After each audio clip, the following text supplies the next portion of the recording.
Wonder Egg Priority Episode 5 is posing possibilities that I'm not really sure I want to realize at this point. But yes, I just finished the fifth episode of Wonder Egg Priority. This is a full-on spoiler kind of impressions video. So if you have not watched the series or episode 5, please turn away or just mute me and let it play in the background. I'm fine with the views. But anyways, yeah, this it's shocking because my overall thoughts of the episode is that it had so much content in it, and it's shocking how much content is in it because I figure at this point in the series we get to that point where it's like, now we're gonna just do, save a girl episode kind of thing, and not really have much actual content within the episode that furthers the characters of the story. But they're they're managing to still kind of keep on pace. Like I said though earlier, it's kind of posed a few questions while at the same time prodding at certain aspects of certain characters. The episode, of course, opened up with Neru fighting what looked like a corporate man. It didn't really, it wasn't completely clear. Of course, most all the bullied and tragic girl situation battles don't really completely tell the whole story, but it seemed as if they were implying the girl ran away from home, and this kind of businessman that had money, he swooped her up off her feet and was taking care of her. And then she said something to the effect of, "You said you wouldn't do anything," and so I'm assuming he probably, uh, hurt her in unfortunate ways, and then that was probably what drove her away.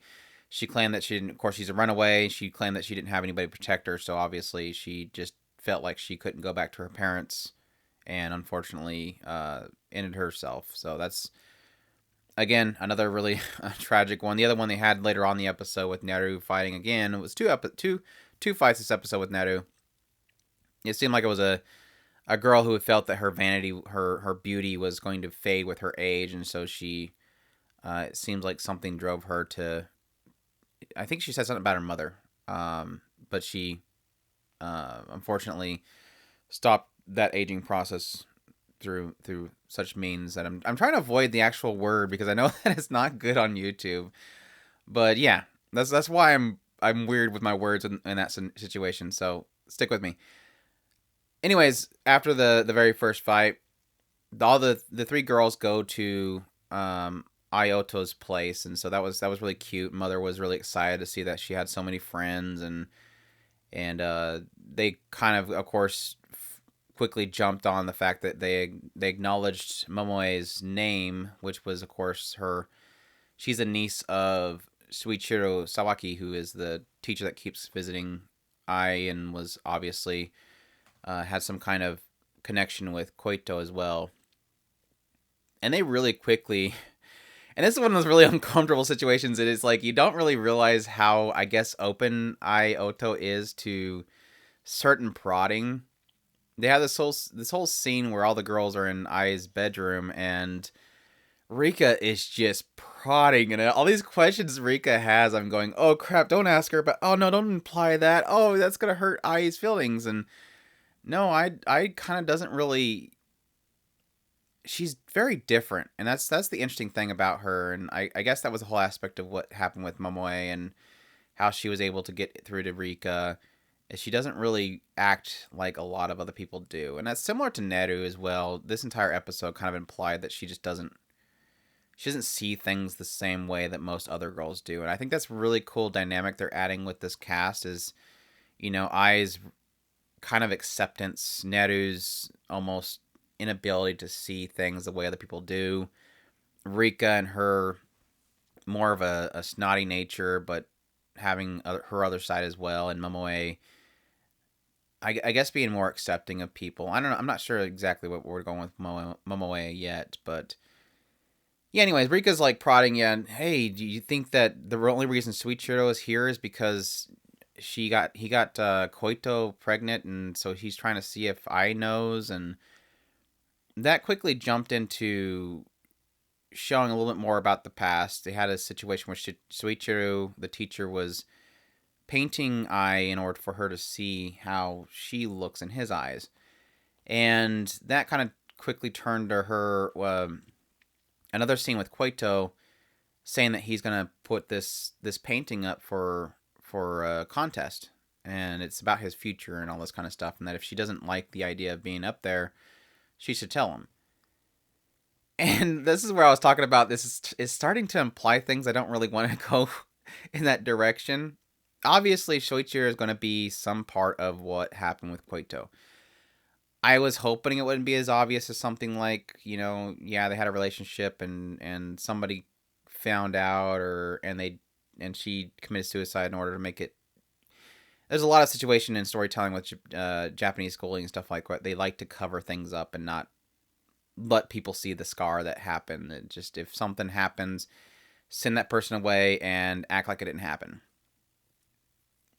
But I wasn't really getting the picture that Koito was pregnant. I don't think it's that. I think that's a little bit too obvious, and Rika pointing it out makes it even more a thing that probably won't be a thing that they'll get into. But those two scenes that they had, the one with, or three scenes technically, Shuichiro painting I seeing Koito and Shuichiro from across the buildings. And then the scene with Koito saying, if it bothers you, if this is about his future, tell him not to use the painting, basically, is implying more of a jealousy thing. And that's where I'm really going to be upset. Because later on, Rika was trying to pose a question to everybody, why don't we stop this? We have friends now. They left us, kind of thing. And it implies this idea that Koito possibly was jealous of Ai and Shuichiro. Maybe she's seen that Shuichiro actually liked Ai, and that drove her to commit suicide. Either because she didn't want to hurt Ai's feelings, or because she was just upset at the situation in general and ran away. It's just all yeah. And then I had a thought in the back of my head, is like, they implied that at some point they could technically have Rika find Koito in a dream, in one of these eggs. And what if that bully creature thing is Soichiro? Or what if it ends up being Ai? That would be another thing. But yeah, I suddenly realized, I'm like, wow, I never really thought of the fact that there's a possibility at some point. And I totally thought that somebody had found Haruka, which is Momoe's friend that passed away. But yeah, I'm wondering now, like, what are these bullies going to look like? And are these personifications going to be something that's going to be really messing with these girls in the future? But yeah, anyways, that's enough of that whole situation. Moving forward, yeah, I also noticed that they had a lot of Evangelion sounding music and sound choices. So I'm curious if that was a implied thing. The gun noises, the dong dong dong noise at the very beginning of the episode with the music, and the cutaways with cicada noises, which with the cicada noises ramping up was a signature of Evangelion as well. Very, very odd choice. A lot of them. I'm curious if maybe somebody was involved with this episode that would have a connection to that. But anyways, yeah, a lot of focus on Neru and her inability to kind of understand the other girls, and they kind of were really pushing that this episode with the girl, the runaway girl at the very beginning, with the girl that was upset about losing her beauty. With just the conversation with that Rika was bringing up in the later parts, all kind of pushed at the idea of her not understanding really others' feelings, which I think makes her technically the best fighter out of all of them, just because she doesn't like. There's these people are going, "Hey, you're gonna lose your beauty. You might as well die." And she, the entire time, she's like, "Okay, where's the target at? I need to shoot the target." She just doesn't care what the hell is happening around her. But of course, eventually they got into Neru's sister and her, which essentially she told the others that my sister stabbed me in the back, and in a panic she ran away and jumped off a bridge, or so they told me when I woke up in the ICU. So yeah, that was pretty rough. And they showed the scar. It was a huge scar, so she must have gone to town on her back. But she implied that the reason why she's doing it isn't necessarily to recover something. And this goes back to the original statement that she made in like the second episode or first episode, maybe the second episode, where I was following her around and Neru said, "Are you doing this for yourself or are you doing this for somebody else?" And that obviously kind of harkens back to what her feelings are, is that she's just doing this because she wants to escape the pain, because every time she decides to forget about her sister, the pain in her scar comes back. And I don't know if that's going to end up being one of those that's actually metaphorical or if it's actually literal. We'll see more in the future with that whole situation. But yeah, the other really huge point in this episode was definitely a little tidbit. They mentioned that, or I mentioned that she could never bowl down the alley before, and now she can.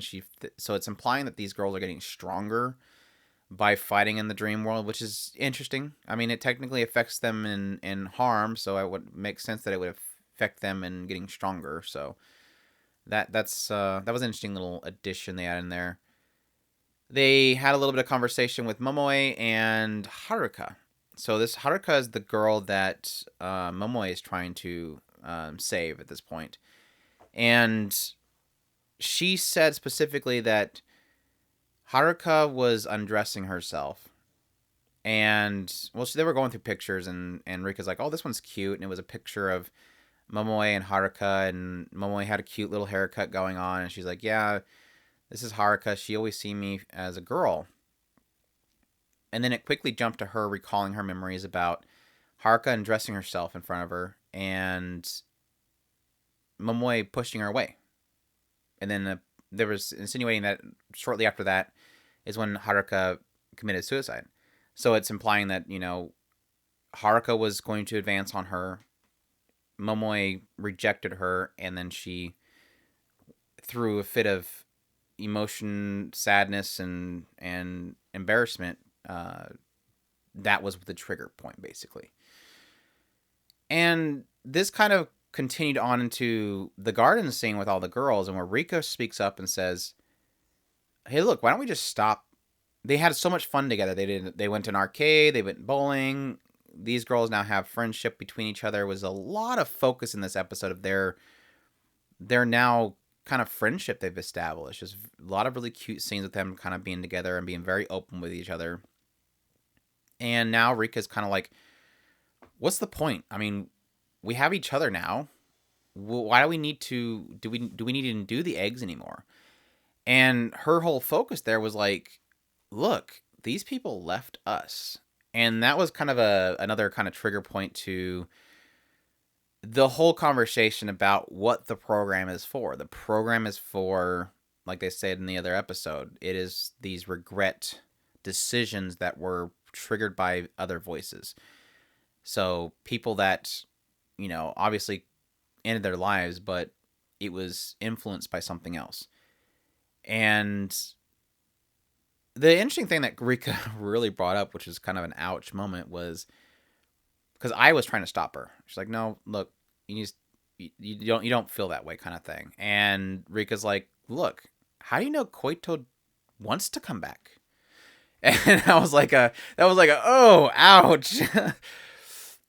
That's a good question. I mean, it is technically, the system is to remedy regretful choices based on somebody pushing somebody emotionally to ending their life. But what if that was the decision they actually want, and bringing them back, they're just going to say, "Look, I made this choice. I don't want to be here anymore." And then it goes back to this discussion about Ai and Shoichiro and it being a jealousy thing. Why would Koito want to come back when the factor is still there that the possibility that Soichiro likes Ai more than her, and she's still in sadness there then. But yeah. So yeah, she was pointing out, why would Koito, do you know if Koito wants to come back? Neru's like, "No, look, I'm doing this because this scar has pain when I try to forget my sister. I'm going to do this anyways."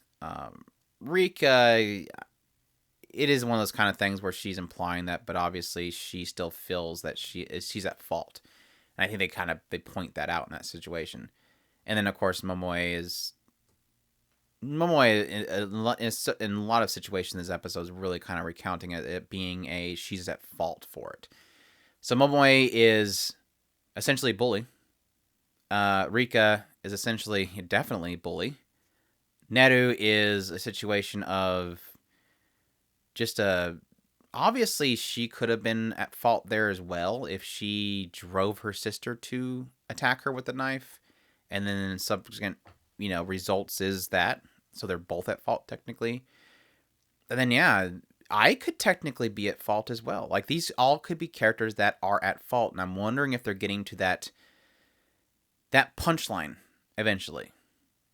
Like, you didn't realize it, but all these girls are actually the reason why these girls died. Because she was, clueless. She didn't want to confront the situation that was in front of her. Instead, she always looked away and was silent. But she was actually a part of this situation with Shuichiro and Koito. Neru, did she get in a fight with her sister, drove her to knife her, and then run away?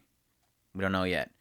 Rika, she obviously bullied the crap out of her. I mean, she literally told her she was fat and to get out of her face, and she was idolized by this girl. And again, Momoe rejecting Haruka, pushing her away. I think that's a little bit much with Momoe. I don't really think that's, unless there's something more they're going to reveal, I think that's a little bit mean to say that she's at fault there. But yeah, it's kind of implying that I'm kind of afraid of that situation. But yeah, insane episode. Tons of stuff in there. Like I said, it's surprising to me how much they can fit into these episodes, and I'm just waiting for them to run out of content, and it doesn't seem like they are doing that. Beautiful episode as always. Loving the character moments. Love seeing Neru laughing for once with Rika, teasing her, tickling her rather. Good stuff in there.